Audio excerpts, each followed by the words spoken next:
Gotcha for Life and Black Magic Woman podcast acknowledges the traditional owners of the land which we recorded this episode.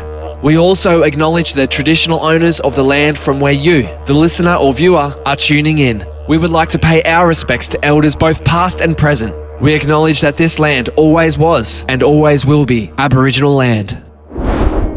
This podcast talks about mental health, suicide, and lived experience. If that brings anything up for you, please take care while listening. And remember, you don't need to worry alone. Welcome to Mental Fitness Conversations, a podcast about how real people build their mental fitness through connection, community, and simple everyday actions. Brought to you by Gotcha for Life in partnership with Black Magic Woman. Here's your host, Mundanara Bayles. Welcome back to another deadly episode. This is a partnership series with Gotcha for Life and Black Magic Woman, where we yarn to deadly black fellas from right across the country and talk about building our mental fitness, building our village, like making sure that no one ever has to worry alone. We want to share inspirational stories embedded in culture, community, connection and resilience. Gotcha for Life is a foundation where we want to imagine and work towards an Australia with no suicides.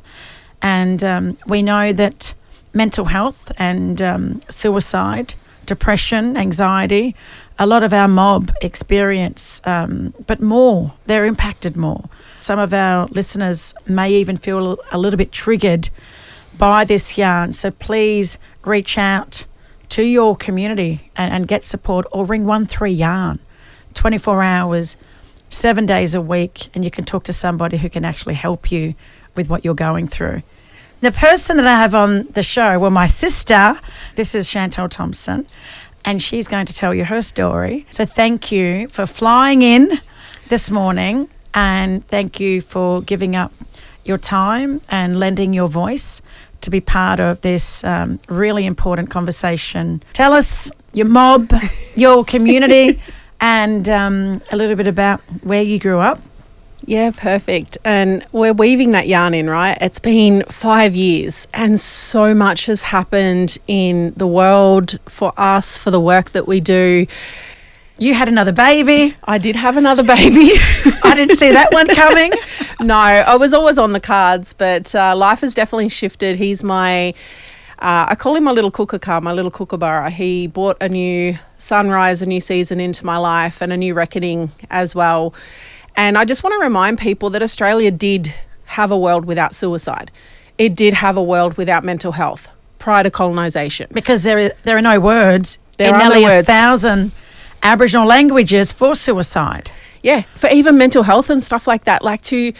And this is only something I learnt recently in Barkindji language. I was trying to look for words to describe the work that I'm doing because my work is evolving and something new is being born. And I reached out to one of our language holders, our knowledge keepers, and I was like, I need words for this. And he's like, Shantelle, there are no words that exist for unnatural states of being. And I was like, or for natural states of being, I'm sorry. And he's like, and I'm like, what do you mean?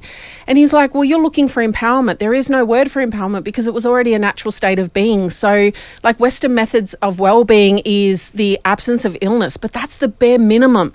For our mob, the bare minimum is thriving. And I think that's the difference. That's the reckoning that yarns like this have, because we don't want to settle for the status quo. We don't want to settle for less than. And I guess that was the birthplace for my story. So for those that haven't met me yet, my name is Shantelle Thompson and I'm a proud Barkindji and Ngiyampaa woman.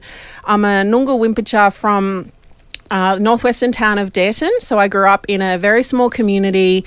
My mum is, and my grandparents are from Wilcannia. And that community is known for far too many of the wrong statistics. And yet a lot of our narratives in mainstream systems, even in our own systems, are grounded in deficit, in trauma. It's almost that you have to prostitute your trauma to get a stage, to get funding. And even in the spaces that I work, prevention as the primary, prevention of what? We are often tasked, blackfellas are tasked with the responsibility to solve problems that were not of our own making, and yet justifying why those solutions should be funded. And I guess this has been a big driver of my life. So I'm known as the Barkindji Warrior. I'm a very proud sibling of up to 17 siblings, so mum and dad together and then mum and dad separated. And I'm a very proud mum of 5 children ranging in ages from 18 down to 4.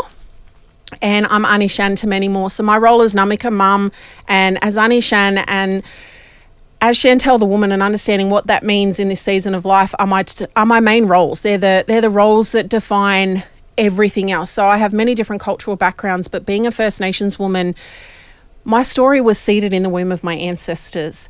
And I am a self-determined, sovereign, dreaming-led Aboriginal woman, first and foremost. And that is not the narrative that was told to me. It was not the narrative that the colonial patriarchal world tried to force upon me. And every time I pushed back and said that wasn't my story, there were consequences. There was a price to pay. And I think one of the things that really drives me now is that, particularly as a woman and an Indigenous woman, people say, be bold, just be yourself in the world, right? But what does that mean and what does it take? Like, what does it cost you, Mundanara, to be you in the world? Mm-hmm. What have you had to pay? What do you still have to face? It is not safe to be ourselves in the world. So for me, this was the birthplace of the Barkindji Warrior and the Warrior Heart. And I mean, my resume goes, I have 3 world titles in Brazilian Jiu-Jitsu. I've titles that I won in my 30s as a mother of 3, overcoming postnatal depression, running a business, often studying, and not because I wanted to do all those things, but because those were the things I had to navigate and carry just to be myself in the world, just to take care of my family. And if I had to choose between fighting for my dreams and settling for the status quo, I chose to get up and fight. And that's how I started a business. Jiu-Jitsu was my playtime. Mm-hmm. Jiu-Jitsu is my therapy. Winning world titles is easy in comparison to healing intergenerational trauma, to looking in the mirror every single day and taking responsibility for who you're being in the world, knowing that you don't want your children and your legacy to be collateral damage to who you're being in the world. And that's been my biggest thing. So all the things that I've done, the degrees, the awards, the world titles, are all possible because I took a journey of reclamation and remembering and of regeneration of my culture.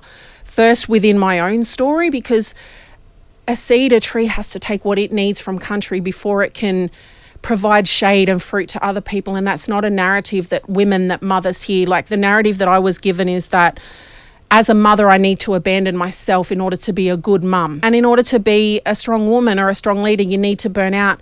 And for those that don't know, I just got back from a 4-week trip to America where I had the opportunity to speak at the United Nations Permanent Forum of Indigenous Issues. A little girl from Denton, New South Wales, this little Barkindji and Ngiyampaa girl who's been fighting her whole life. And I just went where my ancestors called me. I think that's the biggest flex in this life, is that I'm now just following where the ancestors call me to go. And what did you speak about at the UN? So I was there in my role as the National Aboriginal and Torres Strait Islander Women's Association, the Victorian director. So they got funding. NATSIWA, yep. Yeah. They got funding to send over 3 delegates to go and gain international experience in the human rights space. And when I got the opportunity, I kind of questioned it, because I was like, why me? Like, I'm not in that space, and I'm grassroots.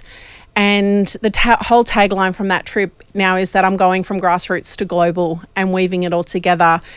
I wasn't originally meant to speak. I was there to gain experience. But then being there, we were reminded by one of the elders, Uncle Les, who Uncle Les Mauser. Yes. He is a national leader in this space, and he reminded us, there was a big yarn with like Justin Muhammad and all these names and hold these big roles, and he said, remember, first and foremost, you are sovereign Indigenous people with a responsibility to your communities and to your culture and to the next generation before anything else. And like, stuff like that hits you in the soul. And I was like, okay, I'm listening, Unc.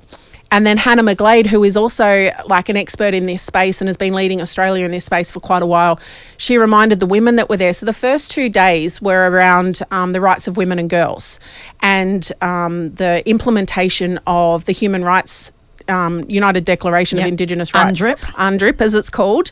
And the General Recommendation 39 as well, and from CEDAW.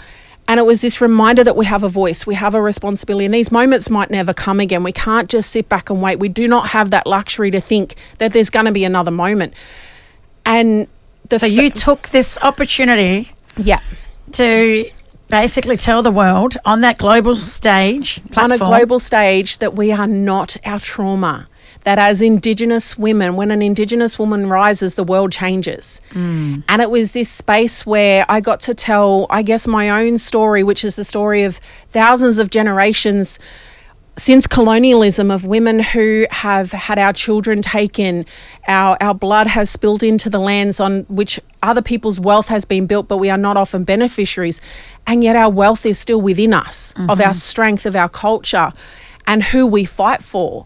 And yet we're still expected to carry the burden, the burnout, the colonial load, the cultural responsibility, the matriarchal responsibility. And yet we do it every single day. With little recognition. With very little recognition. Which is not why we do what we do. We do it because we're obligated to, culturally. Exactly. But it comes with a big cost too, sis. My mum died at 42.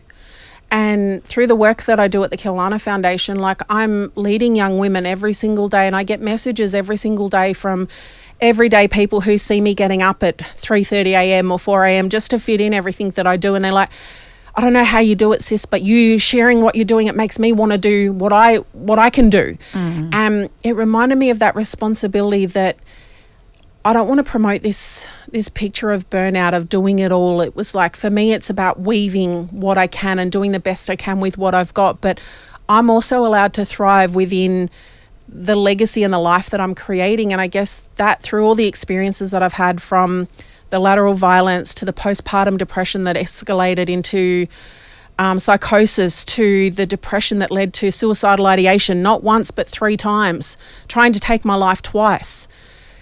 Everything kind of came down to that moment, to reminding myself and planting a seed in the ground that we are not our trauma, and yet we have a responsibility to get up and heal through that.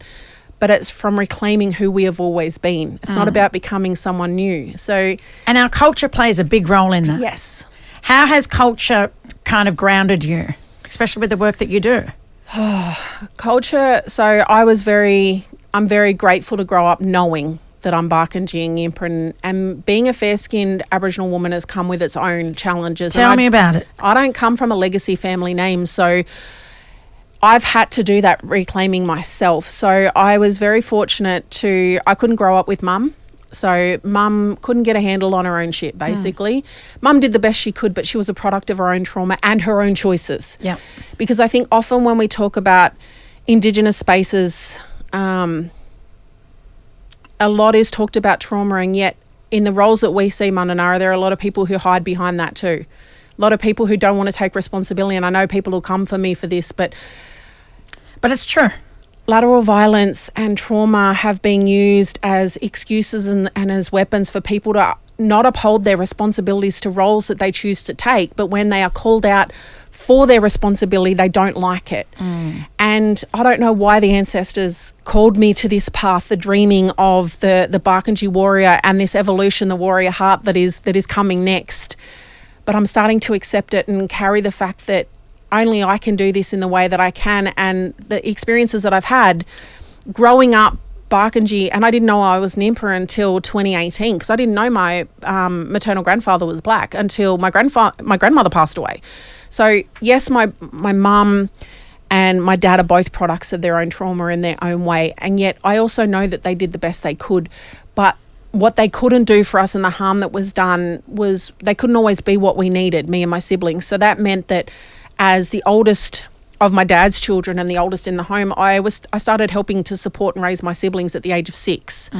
I first had my voice. We're like little adults in training, right? We are. Yeah. And we young often, girls. Yeah. Being little mums. Yep. And mimicking the older women. Yep. Yep. Carrying babies on your hip. And there's a difference between the cultural responsibility and opportunity and the toxic overload and the toxic obligation that is forced upon us, particularly those of us that carry a strength and a capacity that not many can do what we do. And yet we are still tasked with carrying more than our fair share. And then when we can and when we rise up and expect more from others, we are often crucified for that, whether it be our own mob, other women, or the white systems. So the biggest strength we can have is coming together, and yet those circles are so small. So for me, two spaces that helped me become me and where culture really played a space was the Tukulana Kumbi Centre and the Annie Eileen Kirby Drop-In Centre. And these were spaces where I could be black. I didn't have to carry that. I didn't have to carry the code to explain that, to translate that to other people. And I didn't have to code switch there. I could just be this wild black little girl with a big mouth. But being white, I didn't fit in with my own mob. I was too white when they didn't like me because I was growing up different. I had my dad. My dad was the one who fought for me. So when I was sexually abused in my mum's care and my mum's family chose to cover for that and to hide it, my dad was the one who came and fought for me. But it was my dad's mum. If it wasn't for my paternal nan, I wouldn't be the person I am today. So she fought in the war. She was a mechanic during the war, and she also supported my grandfather through through PTSD of the impacts of war. And I think all of these different threads, but culture spoke to me, country spoke to me, like the water, being a river girl, like freshwater country. It was culture that always called me through, that said, this story isn't yours. Yours is something else. And I think being able to hear the ancestors from such a young age comes with a responsibility, but it's such a gift. So culture grounded me.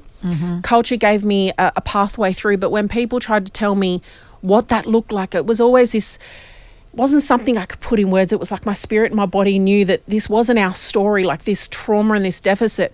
And yet that was the only kind of way through, was these contradicting sort of things of seeing our aunties and uncles and parents practicing culture and yet navigating trauma and it's insufficient. So those two places that I grew up in, they don't exist because there was insufficient, unsustainable funding models. We didn't have entrepreneurship as a word back then. We didn't have collectives supporting ecosystems and things like that. So politics and unsustainable funding models, yet it planted the seed in me to become who I am today. And that's because of elders like Auntie Sharon Kirby and my stepmom Gloria Spencer, who wrapped around me at times that I needed it, and my nan being that solid person in my life saying, yeah, you got shit going on, but you got a responsibility, girl, get up. Get up. Yeah. Go take care of your shit. Yeah, pretty much. And you've got children. Yes. Tell me about your children. And I know you're auntie and mum to the whole community. Yes. But in terms of your children, you've inspired them to chase their dreams. I seen one of your girls competing. Yeah. What is she doing? Jiu-Jitsu? Yeah. Of course. How did she get into Jiu-Jitsu? Was you like, this is what you're going to do? Would she one day say, Mum, I want to do this sport? Like, how did that happen for her? Look, my babies grew up on the mats, and being a mum is really hard. And no one kind of tells you when you're called to something bigger than yourself that it can come at a cost. A cost that some people don't want to see. Like, my children have had to sacrifice so much and pay a big price being my child. And to hold you. To hold me, but also to not have me at times when they needed me. And I now can acknowledge, I didn't understand at the time, but I can acknowledge the impact me being me has had on my children, both positive and negative. And I couldn't always be there. And I think that's the reason for the tears is something that I'm still reckoning with now. Of course, it's still raw. So my eldest daughter is 18 now. She's finished school and growing up on the mat. So she grew up seeing me fight. Like, my twins did as well. So I was 19 when I started Jiu-Jitsu. So I got introduced to Jiu-Jitsu and martial arts when I was 19 because I was too busy getting into fights. So for me... You was able to take out your frustration and anger. I used to do it in the nightclubs and at school in the schoolyard, and then someone said, "Nah, come on, Shan, you've got too much potential to be doing this. Go and learn a sport. You need something." And the funny thing is, I'm not one of those black fellas that's good at sports, sis. Like, I'm not, I don't know where the genes were, must have gone to my brothers or something, but for me to be sitting here saying I'm a black belt and a 3-time world champion, not a black belt world champion yet. That's the one to come. All right. So watch your space, everyone. Yeah, there's stuff coming, you mob. So my daughter and my twins started training jiu-jitsu when they were about 7 and 9.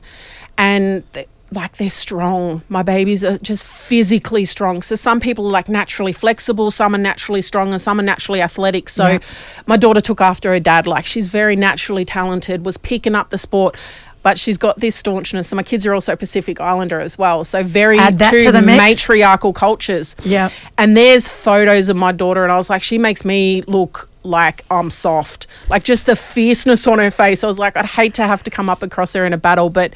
So she won something recently? Not recently, Sobe. She prioritised school the last 2 years, but 2021 and 2022 she competed at the World Championships, and she came home a 2 times bronze medalist, both times in the juvenile blue belt world. So she created her own pathway, and I think it was built off of the seed that I planted, but I cleared the pathway for her to become whoever she wanted to be. And she took that up. My son now plays basketball and is aiming for like an elite level. And I guess we created the pathway, but we role modeled success. Like, there's a video of my daughter when from the 2018 Commonwealth Games. We were interviewed for that. And there's a video of my daughter saying to everyone else, like, "Wow, that's mum." And she's like, "But to us, that's just mum." Like, so I've normalised this in my household. Me being a world champion is nothing special. No. In my household, literally, my in kids black are like, communities, "Yeah, right? You're just... I'm just Auntie Shan." Yeah. Like, me being a world champion or coming home with another title is exactly that to my kids. Yeah. Whether it's my nieces and nephews, Auntie Shan's kids, or Namika's kids. Yeah. It's literally, that's just what you do, Auntie Shan. Like, what's special? Like, show us something different. Yeah. And that's a big part of... your work, you're in community. You've set up a foundation. I see that space that you've created, culturally safe. You're keeping these kids safe. Yeah. Yeah. And what do you do with them? Do you put on programs? Do you do weaving? What are some of the activities that you do with these kids to, teach them culture and to teach them that they're loved, or show them that they're loved? Yeah. So the Kilana Foundation, Kilana means growing in Barkindji, is something that's been in my spirit since I was 15. And it was kind of born out of this moment where I had 2 teachers. I had a teacher tell me I was more likely to end up dead or pregnant than I was to finish school because statistics were against me. Well, she got some very colourful language and probably didn't come near me again for the rest of my schooling experience, I can tell you that. But then I had this other teacher kind of tell me, she'd been trying to help me for 6 months, but you know me, being cocky, but having a lot of trauma, having all these walls up, I didn't see it as that. And she got so frustrated with me one day. I can't remember her name, but I can still remember the tears in her eyes. And she said to me, "Shantelle, you got your head stuck so far up your own ass that you're a part of your own problem. Like, you've got all this potential, but you're just coming at this from this victim mentality." Oh, mate, she gave me that black auntie love, and she wasn't black. And if anyone knows what that means, they'll know what it means. And the person who gives me that these days is Auntie Karen Demery. But long story short, I knew that I was going to create something for young mob, but I also understood even at a young age that I needed to be an example of what I wanted for others, because I didn't want to be gammon. I didn't want to be contradictory to say to other people, you know, you can be and do anything you want. And even at that young age, I somehow had this knowledge that I needed to empower the individual, but also shift and challenge the systems that can break us or hold us down. So my original pathway, I was going to be a teacher. And I knew I wanted to work with kids like myself. So kids who sat in this messy middle had all this potential, but also had all this trauma and all this lived experience of going, well, that's not possible for someone like me. Like, I never had anyone in my world that was starting businesses, that was an elite athlete, that I wasn't told that these dreams were even allowed for me, let alone possible. So it was at that age, and then it's kind of had its different iterations. But in 2020, when I moved home during COVID, I got pissed. I got angry at my community and at the ACOs and at the orgs, because there was no active youth space that wasn't attached to crisis and case management or leadership.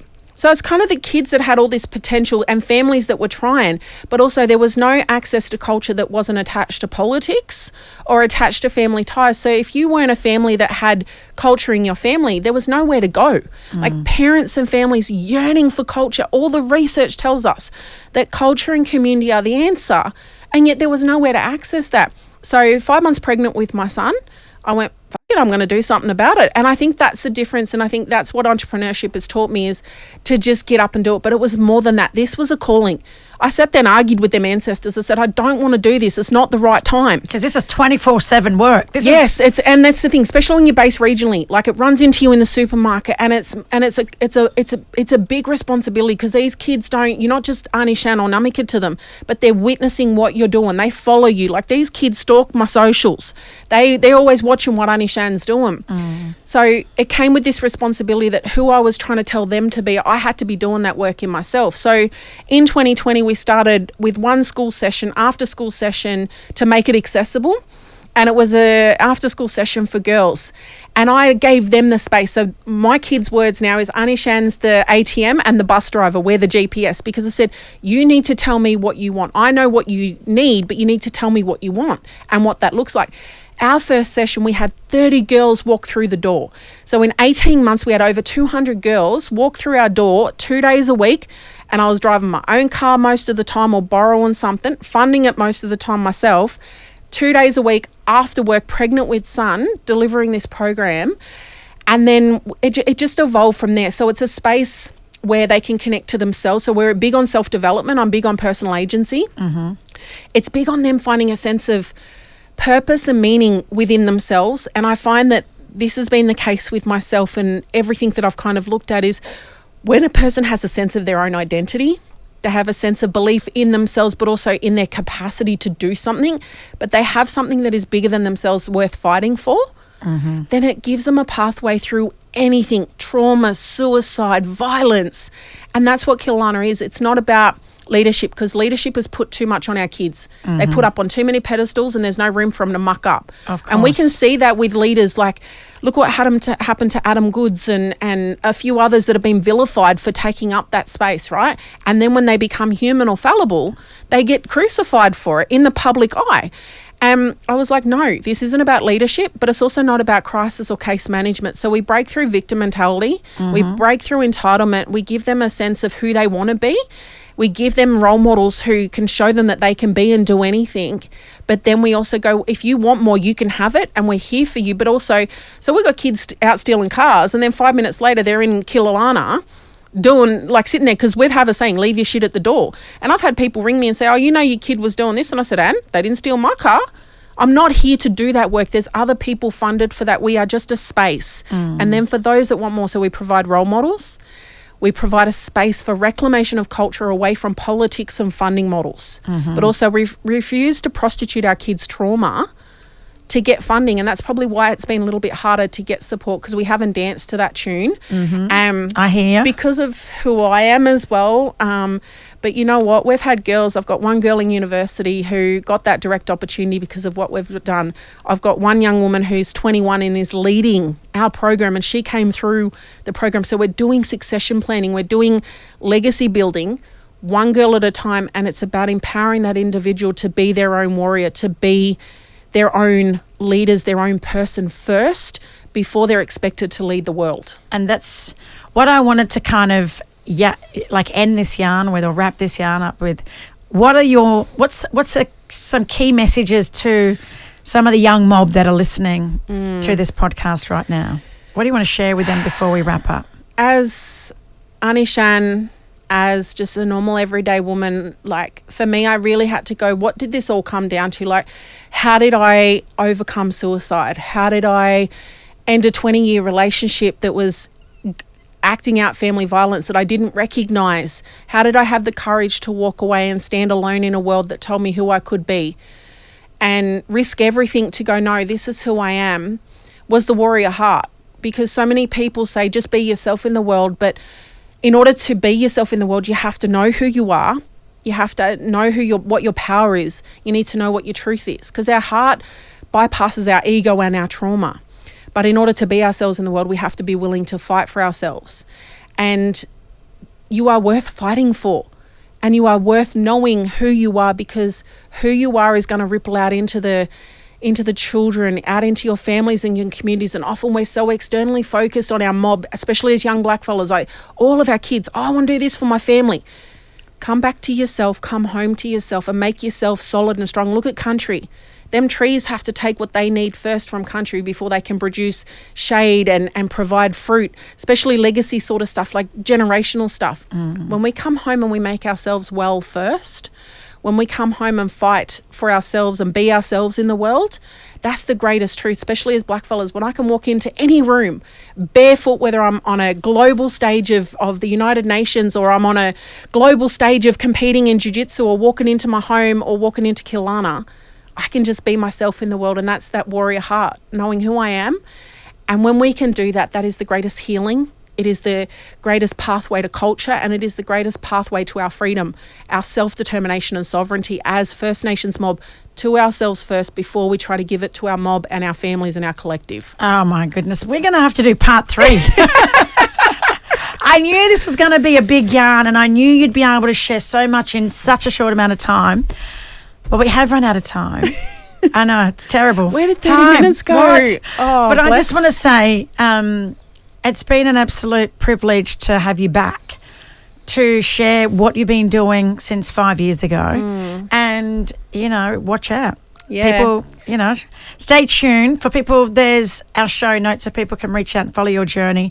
Yeah. And for anyone that's listening that want to back a grassroots community and invest in young women, then your foundation is a no-brainer. Well, they can either fund the vision or the visionary, because I think both are worth investing in, and I'm taking this stuff global. Like the new tagline for LinkedIn is weaving the warrior heart, grassroots to global. There you go.